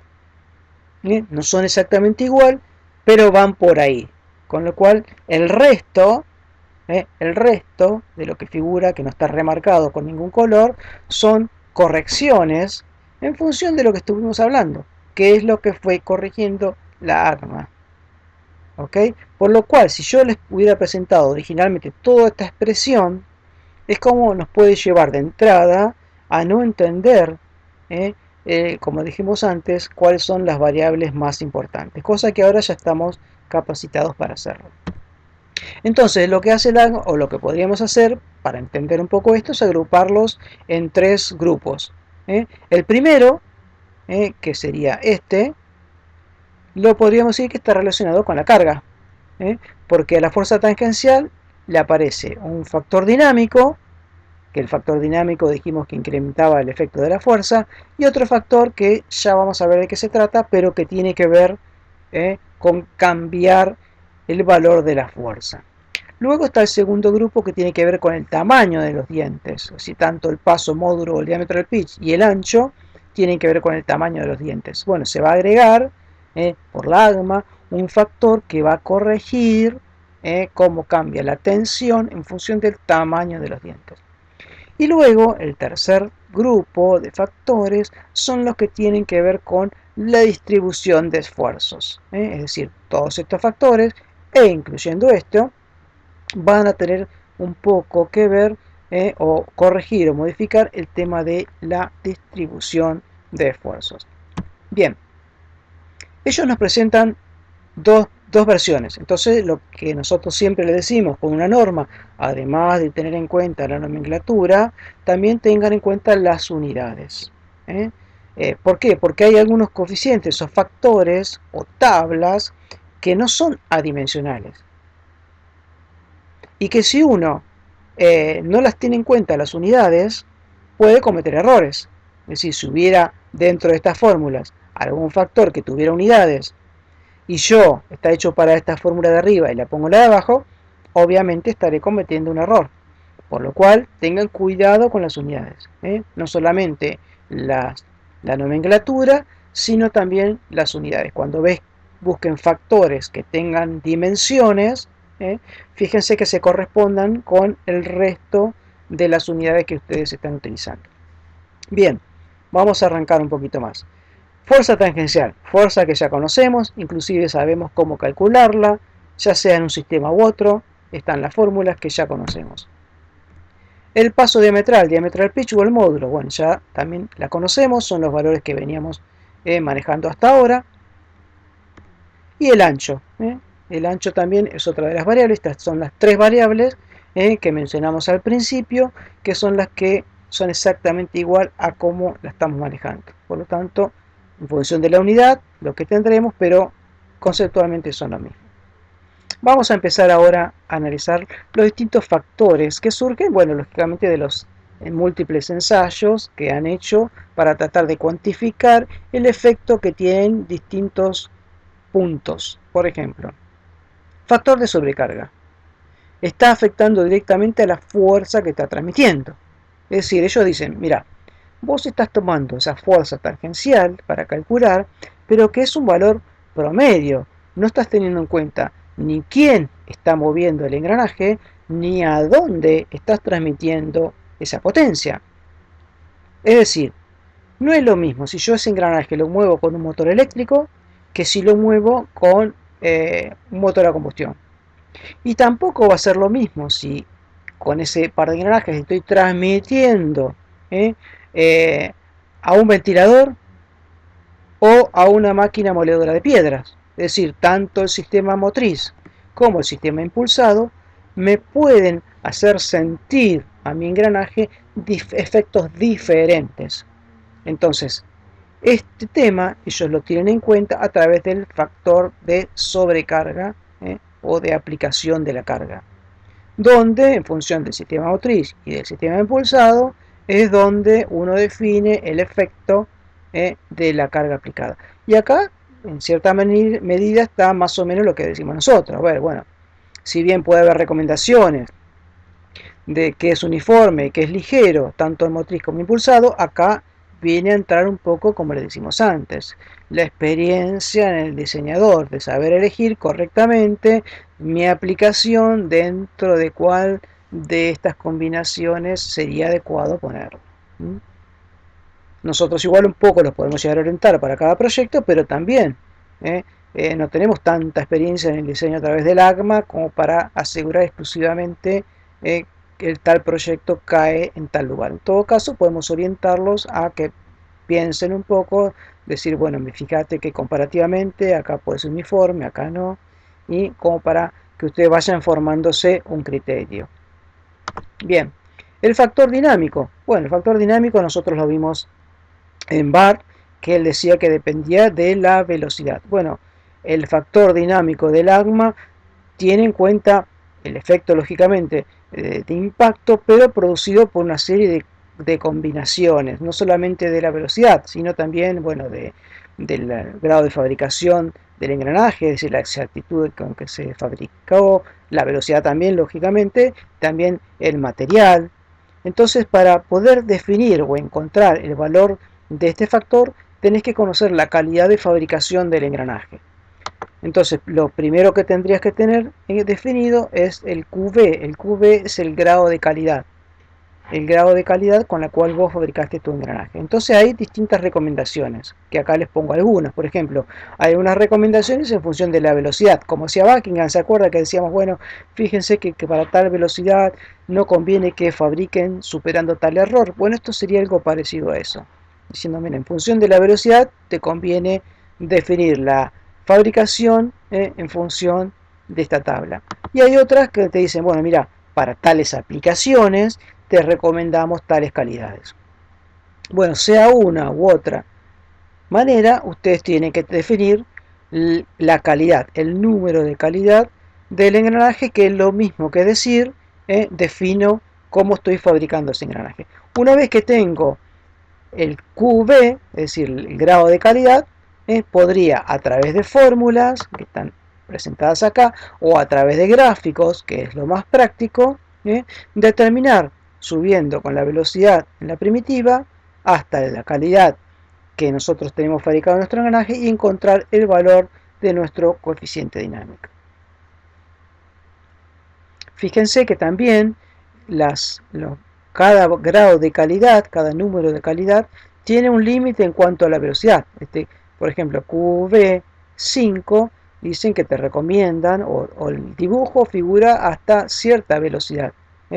No hay más datos para mayor velocidad. Es una forma de decirte, mira, si tenés un valor máximo de velocidad que no llega a estar cubierto por esta pues gráfica, lo que te estamos queriendo decir es que tenés que utilizar una calidad de fabricación mayor, porque si no tu efecto dinámico va a ser muy importante. Y lógicamente la calidad de fabricación, teniendo los engranajes muy precisos, los valores más cercanos a 1, marcando el, el poco efecto dinámico que va a introducir un engranaje que esté muy precisamente o de mucha calidad de fabricación. Bien, entonces ya conocemos, bueno, nuestra fuerza, ya conocemos el factor de aplicación o sobrecarga y el factor dinámico, ya sabemos lo que es nuestro diámetro del pitch, paso o módulo, ya conocemos nuestro ancho. Bueno, podemos seguir analizando factores y dijimos que en este grupo estaban los que tenían que ver con el tamaño, el paso, el ancho y este factor. Este factor considera que no todo el material es uniforme en todo el tamaño del diente. Más difícil lograr uniformidad de las propiedades del material a medida que el tamaño del engranaje va aumentando. Entonces dicen, bueno, está bien. Sabemos, hay factores que al principio, inclusive si hubieran analizado la historia del AGMA como nos tocó a nosotros transitarlo, había factores que de entrada le decían, mira, este factor vale 1. Lo metemos y le ponemos un valor 1. ¿Por qué lo metemos? Porque sabemos que tiene que influir, pero todavía no tenemos la experimentación o la información suficiente como para darle un valor o como para cuantificar su efecto. Pero ojo, sabemos que influye, y estate atento que seguramente en algún momento vamos a analizar su efecto. Algo parecido pasa acá, con este factor de tamaño. Te dicen, bueno, para la mayoría de los engranajes, siempre que se haga una elección adecuada del acero para el tamaño de la pieza y el tratamiento térmico, se toma igual a la unidad. ¿eh? Tanto para rectos como para helicoidales se toma un valor igual a la unidad. Solamente hay una tabla para el caso de los engranajes cónicos, porque en el engranaje cónico el tamaño del diente va variando a medida que nos desplazamos en el ancho. Pero en general para los rectos y helicoidales tomamos como valor 1. Esta sería la tabla para los cónicos. Por eso les digo, fíjense también siempre las tablas que utilizan, que sean las correspondientes al tipo de engranaje que ustedes están utilizando. No mezclen, porque ahí también van a tomar decisiones equivocadas. Bueno, el KM, el factor de montaje de distribución de carga, tiene en cuenta que la carga no se distribuye en forma uniforme en todo el ancho debido, bueno, a las razones que mencioné ahí, desalineamientos, inexactitudes, las deflexiones elásticas que los elementos sufren cuando están transmitiendo potencia, y eso hace, bueno, que la carga no se distribuya en forma uniforme, de forma tal que nos van a permitir obtener el valor. Si uno entra a hilar fino dentro de la norma, hay factores que inclusive tienen que hacerse algunos ensayos como para poder calcular fehacientemente ese valor. Esa es una de las diferencias que yo he encontrado que hay entre la norma ISO y la norma ACMA. Por ejemplo, en la norma ISO se armó mucho más teóricamente, tratando de deducir todas las cosas con un poco más de teoría, mientras que el ACMA se trató de definir muchas más cosas desde el punto de vista práctico, haciendo ensayos y de esa manera determinando los valores de los coeficientes. Entonces, si uno hilara fino dentro de la norma, inclusive hay métodos para que uno haga ensayos y poder determinar en su real magnitud el factor KM. Y si no, están estas tablas de orientativas, que son las que nosotros vamos a utilizar lógicamente para los trabajos prácticos, donde te dicen, bueno, qué tipo de montaje tenés. Es un montaje que está entre apoyos, es un montaje que está preciso, qué ancho de la cara tenés, es poco, grande, y en función de eso te dan esta tabla, que hay otra tabla para cónicos. Fíjense que esta dice, tabla armada para rectos, en paréntesis te damos los de helicoidales y los de cónicos están en otra tabla aparte. ¿Ok? Presten atención a ese detalle también, que por eso se lo estoy alertando, pero lean bien la tabla de la que están sacando los valores, si son para el tipo de engranaje que ustedes están verificando. En este caso, bueno, en función de los montajes y del ancho que tengan, va a ser ese valor. Bien, sigamos. El factor de geometría que nació cuando lo vimos en Lewis, que tenía en cuenta la forma del diente. Y lo encontramos en función de la cantidad de dientes y del sistema de dientes que ese perfil tenía, y además de la posición que ocupaba la carga, que para Lewis suponíamos que la carga estaba aplicada en la parte más alta del diente. Bueno, la AGMA no, la AGMA, además de la forma, tiene en cuenta la posición en la cual considera que se aplica la carga sola en un diente. También incluye la concentración de tensiones y la repartición de carga, es decir, si considero que la carga está aplicada no en la punta, sino en una posición inferior, estoy asumiendo que la carga se está repartiendo en más de un par de dientes cuando está actuando en la punta.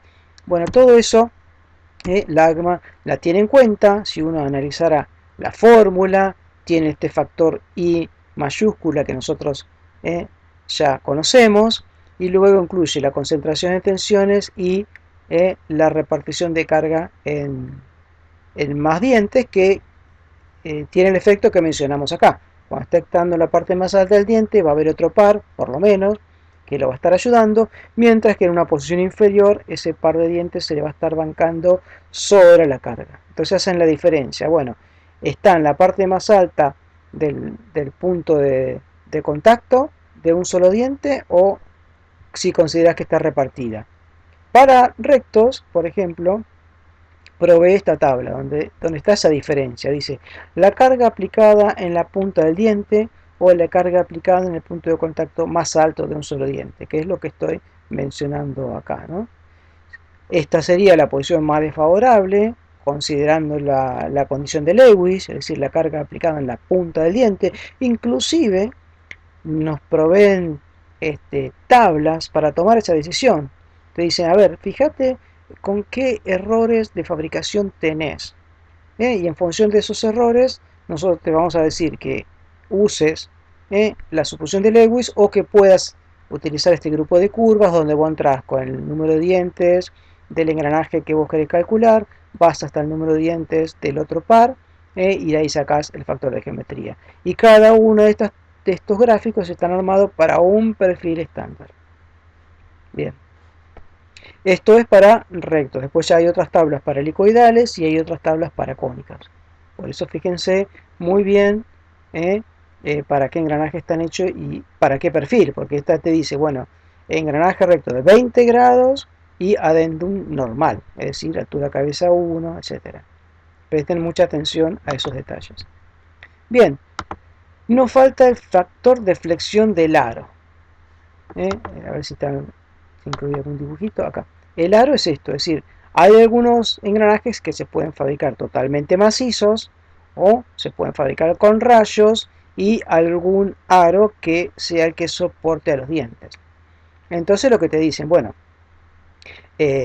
si ese espesor es muy delgado, eso te va a alterar también lo que esté pasando con los dientes.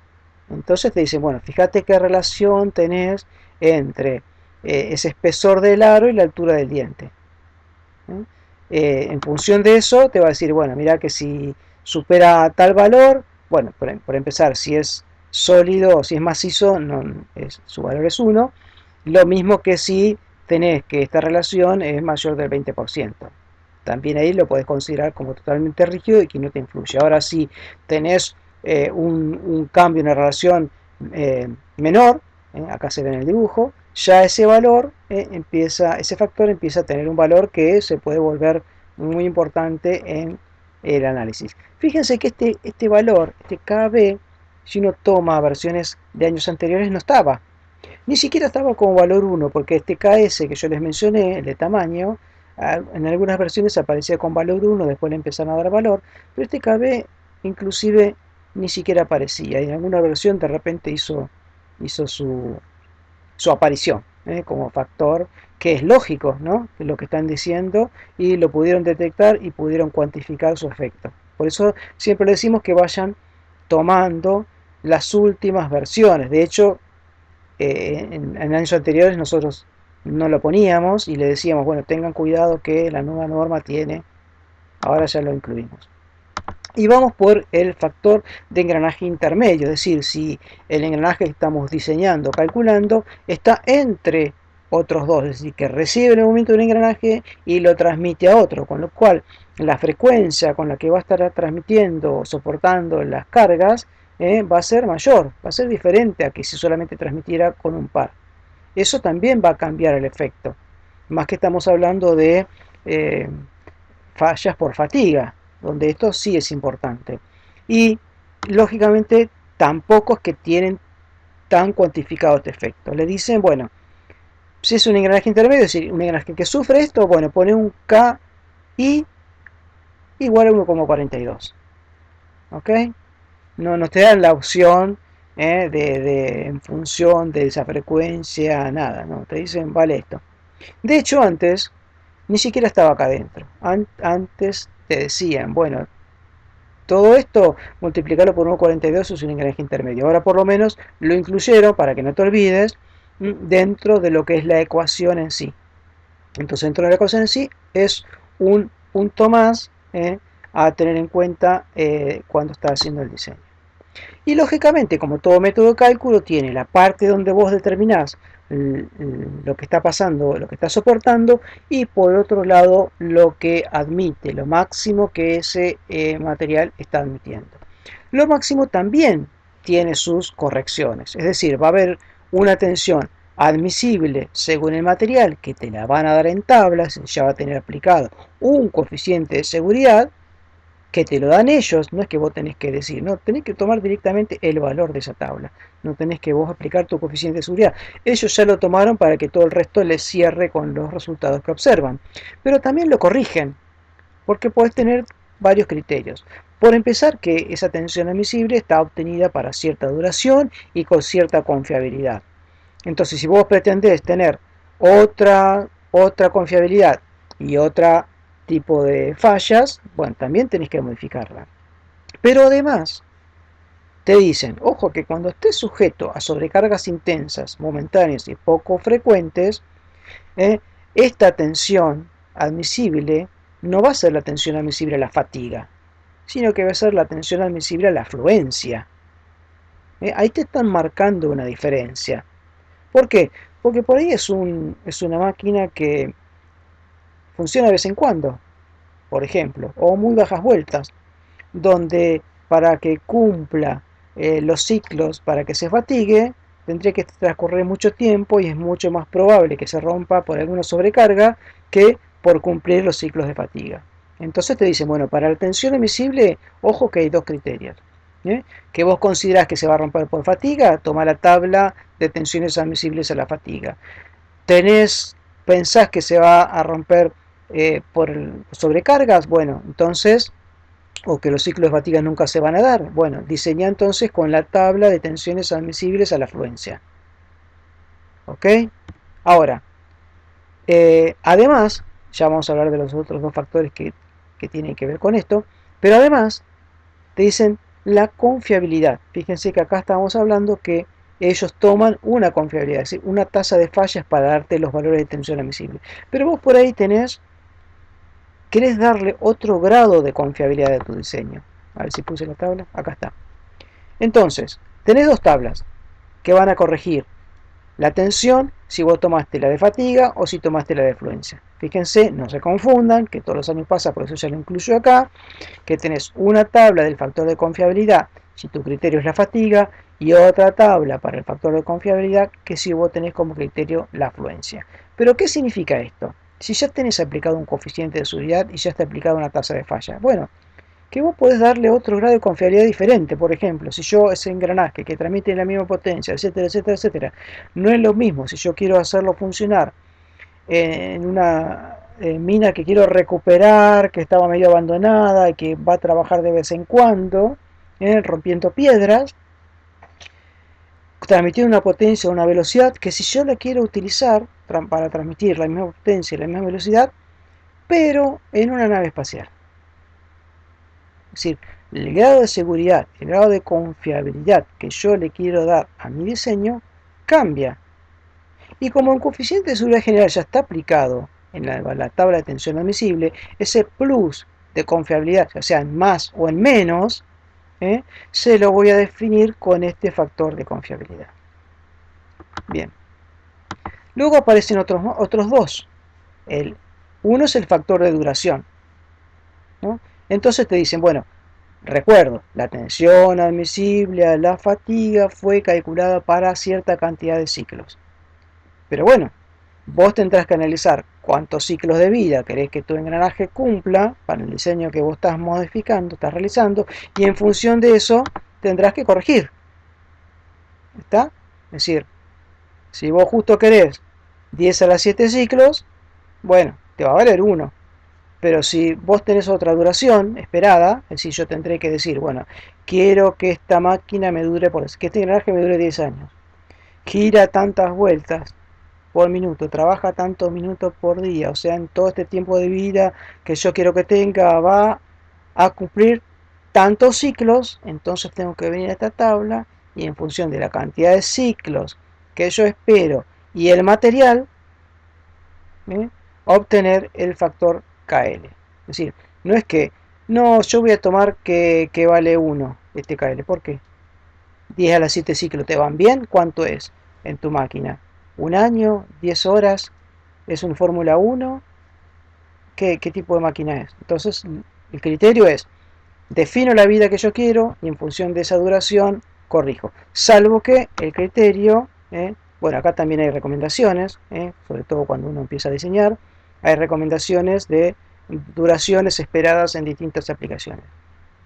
Pero acá, el último renglón, también lo quiero aclarar, y eso iba, cuando el criterio sea la resistencia de la afluencia, es decir, que yo tomé el valor de la tensión admisible de la tabla de factores admisibles a la afluencia, como ahí no importa los ciclos de vida, este KL vale igual a 1, si no corrige la tensión admisible. La tensión admisible se corrige si es la de fatiga, si es la de fluencia, no. Bueno, y nos faltaría el de temperatura. Y acá hay un criterio parecido al que venimos diciendo. Bueno, sabemos que influye, sabemos que influye hasta cierto valor de temperatura, que es la que yo estoy en general midiendo, voy a considerar que vale 1. Ahora, si ya la temperatura, porque ahí no estarían detectando todavía mucha influencia. Entonces, hasta esos rangos de temperatura lo considero igual a 1. Ahora, si tengo un rango de temperatura mayor, bueno, tendré que calcular o tendrá un valor el coeficiente de temperatura que va a ser función de la temperatura del aceite que uno pueda medir. Y de esta manera uno ya tendría toda la información para comparar la tensión de trabajo con la tensión admisible.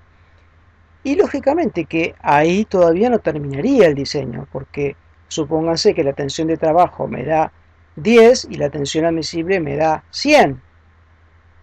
A mí no me cerraría ese diseño, porque si ya la tensión admisible tiene un coeficiente de seguridad y a su vez yo estoy ponderando, cuantificando un montón de factores que influyen, cuanto más me alejo, más estaría sobredimensionando. Entonces el diseño lo tengo que optimizar. Y la ACMA también me dice, mira, para estas relaciones, y bueno, fíjate la tasa de fallas que vos querés que tu diseño tenga y en función de eso busca qué relación querés tener entre la de trabajo y la admisible. Es decir, optimiza tu diseño. En el caso de que sea posible, habrá casos donde hay algunas condiciones por ahí geométricas que se tenga que cumplir que no te dan la opción. Pero si la opción está, siempre hay que optimizar el diseño. Bien, vamos a la otra expresión, la de fatiga superficial o tensión admisible. Bueno, acá hicieron algo parecido a lo que hizo Buckingham, tenían las expresiones de Hertz, fueron trabajando, al igual que están haciendo lo mismo que hice en Buckingham, tampoco voy a ir al fino, simplemente explicar el procedimiento que fueron haciendo, fueron agrupando variables y en este caso agruparon las variables que tienen que ver con la elasticidad, como es el módulo de Poisson y el módulo de Young, lo agruparon todo en un coeficiente que llamaron coeficiente elástico. ¿Se acuerdan que cuando nosotros vimos Buckingham, él no agrupaba estas variables? Agrupaba el módulo de elasticidad con la tensión de contacto admisible, el ángulo de presión. Acá no, acá llegaron hasta este punto y empezaron a agrupar de forma diferente. Porque esto también es fácilmente de tabular en función de los materiales. Si yo conozco los materiales con los cuales yo estoy diseñando, este valor de coeficiente elástico ya lo puedo tener fácilmente. Luego siguieron trabajando con las expresiones, no lo voy a hacer. Ojo con esto, llaman relación de transmisión siempre a un valor mayor que 1. O sea, no están llamando relación de transmisión del movimiento, como definíamos nosotros que esta relación podía ser mayor o menor que 1. Ellos definen relación de transmisión como el diámetro de la rueda sobre el diámetro del piñón. Como la rueda siempre es más grande que la del piñón, esta relación de transmisión que ellos definen siempre va a ser 1 o mayor que 1. Como un dato para que lo tengan en cuenta. Bueno, siguen trabajando con la fórmula, siguen agrupando, por ejemplo, todo esto que estaba entre paréntesis, que tiene que ver con la forma, por ejemplo, el seno y el coseno del ángulo y estos diámetros, lo llaman factor de geometría. Eso les permite, a su vez, también poder tabularlo. y llegan a una expresión de este tipo, donde tienen el coeficiente elástico, que dijimos que dependían de los materiales, la fuerza tangencial, el ancho, el diámetro primitivo y el coeficiente de geometría. Todo esto, todo esto es lo mismo que hizo Buckingham, solo que agrupando las variables de forma diferente. Es decir, hasta acá, hasta este punto, no hizo nada Lagrange. Hizo el mismo trabajo que Buckingham. Tomar Hertz y agrupar, llevarlo a la geometría de los engranajes y agruparlos a su gusto. Es decir, hasta acá hizo lo mismo que Buckingham, no agregó nada. Entonces, dice, bueno, que de hecho por eso lo puse acá, si yo hubiera analizado por Buckingham y hubiera querido llegar a esto, también lo hubiera podido hacer. Entonces, vamos a tratar de transformar esto que no agregó nada hasta ahora en la nomenclatura que tiene la norma. Y fíjense, esto se va a llamar igual, el coeficiente elástico, fuerza tangencial, la Ft, el ancho F, el diámetro D, no cambió nada, y el factor de geometría I. ¿Qué significa, por ejemplo? Bueno, no me quiero adelantar, pero ¿qué pasaba? ¿Por qué hubo que modificar esto? ¿Qué cambio tenía? Bueno, tiene que ver con lo que hablamos al principio, el fenómeno que realmente se lleva a cabo en este tipo de falla no está bien claro, pero lo que sí está claro es que solamente con lo que decía Hertz no alcanza, porque tenemos un lubricante entre medio, tenemos deslizamiento entre los elementos, todo eso influye no solamente en los picos máximos, sino en la ley de distribución de tensiones que ese contacto tiene.